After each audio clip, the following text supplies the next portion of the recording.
Assalamu alaikum. Hi friends. Today's class is regarding question discussion. In this session, we will deal with how to approach to a direct question, how to interpret the question and how to choose the correct answer. See, we will read to the question, we will discuss each questions and options. So first of all, we will go to the first question. With normal breath sounds, a vesicular sound differ from a bronchovesicular sound because the vesicular sound has a. So what the question really asks here is regarding normal breath sound. It is mentioned in the question set. So which are the normal breath sounds? Normal breath sounds are assessed by means of a method called auscultation. And which are the normal breath sounds? First one is vesicular, bronchovesicular and bronchial. Okay. Now in the question it is not regarding which are the breath sounds. It is asked regarding some characteristic features of breath sounds. So vesicular breath sound is a normal sound which is very low and soft sound which is most commonly heard all over the lungs. Bronchovesicular is a medium pitched sound which can be heard in the main bronchi and between the scapula below the clavicle. Okay. And next one is the bronchial or tracheal. This is a sound which is very high pitched and loud sound that is most commonly heard over trachea. Okay. So these are the normal breath sounds. Now we will see to the options. What are the options? Options are low pitched sound, medium pitched sound, high pitched sound, loud sound. In this one you can see option C and option D are almost the same. Option A and B are different. Okay. So here it is asked regarding what is the characteristic feature of vesicular sound when compared to bronchovesicular sound. So we told before vesicular sound is a soft, low pitched breath sound. So what is the answer for here? Low pitched sound. Now we will see the second question. Antipsychotic drugs may cause extrapyramidal side effects. Which of the following should the nurse document in client chart as indicating akathisia? So here antipsychotic drugs, extrapyramidal side effects. These are the key points. Extrapyramidal side effects means these are the effects that are most commonly or drug induced movement disorders. We can simply tell it as drug induced movement disorders that is most commonly seen in patient who is taking antipsychotic. So this akathisia is one of the movement disorder that is seen in the extrapyramidal syndrome or symptoms. The other symptoms include tardive dyskinesia, rigidity, dystonia. All those things are also other side effect of psychotic drugs. What it is asked here, which of the following should the nurse document in client chart? That means the patient is having akathisia. So you have to know the term what is akathisia. Akathisia means the client in this situation will be more tensed and the client having a restless feeling, so that the patient will be having movement of leg up and down and feeling irritation. See, in the picture you can see the patient is moving his leg up. So what is the nurse's assessment in this kind of patient? Patient is having akathisia and patient is moving the legs more. So the answer is restless leg. Next question. Which of the following occurs in hypertensive client? So here the question is asking something regarding blood pressure. So what are the options we will see? A drop of oxygen level, oscillatory gap, spike in temperature, shallow breathing. Hypertension is divided into mainly three. Pre-hypertension, stage 1 and stage 2. Pre-hypertension falls in between 120 to 139 systolic pressure and 80 to 89 diastolic pressure. And stage 1 falls in between 150 to 159 mm of Hg and 90 to 99 mm of Hg. And stage 2 falls above 160 mm of Hg systolic and diastolic above 100 mm of Hg. Okay. So here it is asked regarding some of the features that you can assess in hypertensive client. A drop of oxygen level, it is wrong. Next is oscillatory gap. Oscillatory gap means when you are assessing a manual blood pressure to a patient, you can hear a sound called Korsakoff sound when you place your stethoscope over brachial artery. Then the sound will be appearing at a point and then it will start to decrease or diminished, and then it will be disappearing, then it will be reappearing. The period of gap between the Korokov sound is heard and it is diminished. That period is called oscillatory gap. What is next option? Spike in temperature. And the last option is shallow breathing. So what is the correct answer? Oscillatory gap. Next question. The nurse is caring for a 50 years old client with hypothyroidism. Which type of diet should the nurse expect to be ordered to the client? So here it is asking regarding hypothyroidism. So what do you mean by hypothyroidism? Hypothyroidism means if there is a decreased amount of thyroid hormone produced in the body. So this kind of person, there is a low metabolic rate. Already hypothyroidism patient will be more obese because of their low metabolic activity. And which type of diet the nurse can choose for him? Okay. So most commonly the patient with hypothyroidism should choose a diet which is of good amount of vegetables and fruits, so that it will be having the patient to get a fullness feel and to decrease the risk of getting more obese. So which diet is mentioned here? High protein, low sodium, low calorie, high carbohydrate. The best diet for this kind of patient is low calorie diet. Okay. Next one. Which of the following diagnostic test is used to determine whether or not, that means if there is or not, there are abnormalities with the respiratory system? That means it is asking regarding some of the diagnostic tests that we use in the respiratory system to identify an abnormality. We will see the options. Thoracosynthesis. When we will doing thoracosynthesis, this is a procedure in which a needle aspiration or a needle is inserted to the pleural space and we are aspirating the pleural fluid. See, pleural fluid normal amount is 20 ml. If there is a condition like pleural effusion, there will be more amount of pleural fluid. It can be used as a therapeutic as well as a diagnostic procedure also. Next one is bronchoscopy. With the help of fiber optic tube, we will visualize the upper respiratory tract, and it can be also used as a therapeutic procedure in which we will be having bronchoalveolar lavage, biopsy, then balloon dilation. All those things can be done with bronchoscopy. Next is chest X-ray.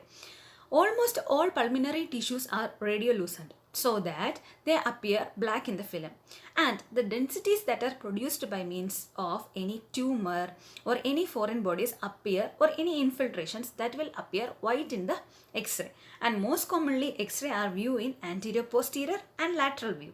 And next one is PFT, pulmonary function test. This is most commonly used to assess the respiratory status of a person.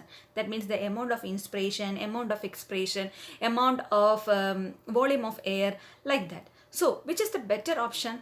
Chest X-ray, because it easily identify the foreign bodies or abnormalities in the pulmonary tissues. Okay. Next question. There are various patterns of angina. The nurse will encounter which of the following occurs at rest, result from coronary artery spasm, and it is called Prinzmetal's or vasospastic angina.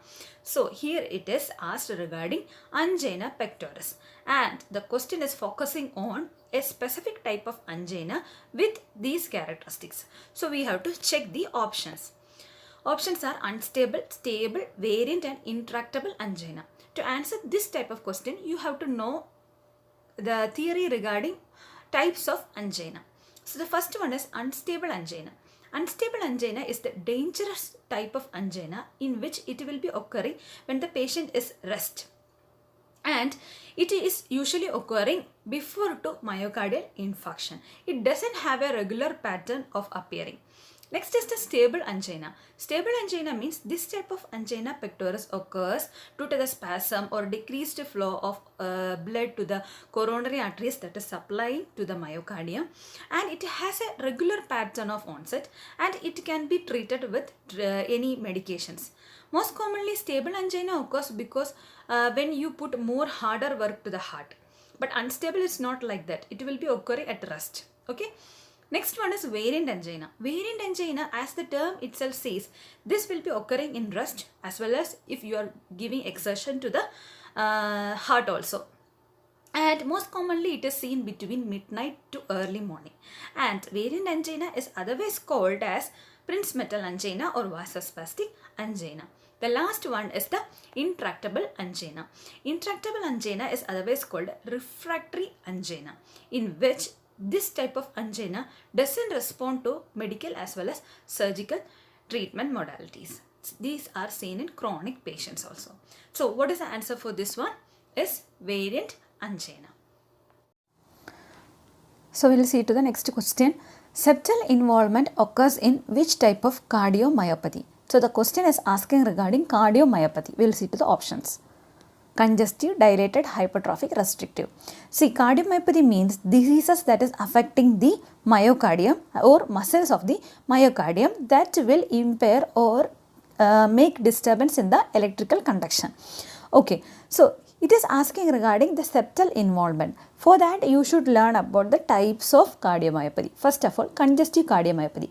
Congestive cardiomyopathy usually occurs in person who has an impaired cardiac muscles or myocardial muscles. Okay, and this congestive cardiomyopathy is again divided into ischemic and non-ischemic. Another name of congestive cardiomyopathy is dilated cardiomyopathy also. So here it is ischemic means due to the inadequate oxygen supply to the coronary arteries that is supplying the myocardium, and non-ischemic means due to the enlargement of the ventricles. Next is the hypertrophic. Hypertrophic cardiomyopathy means here there is ventricular septal involvement in which there is defect in filling of the ventricles and pumping. Okay, and the last one is restrictive. Restrictive cardiomyopathy means here the heart is infiltrated with various substances, for example iron deposits, so that there is a difficulty for filling of ventricles and pumping. So what is the answer for this one? Septal involvement occurs in hypertrophic cardiomyopathy. Next one. Which of the following is a manifestation of Graves' disease in which the nurse should anticipate? So that means here the question is asking regarding the manifestation or the signs and symptoms of Graves' disease. What is Graves' disease? Here it is an autoimmune disease in which there is an increased amount of thyroid hormone production, and it is associated with ophthalmopathy also.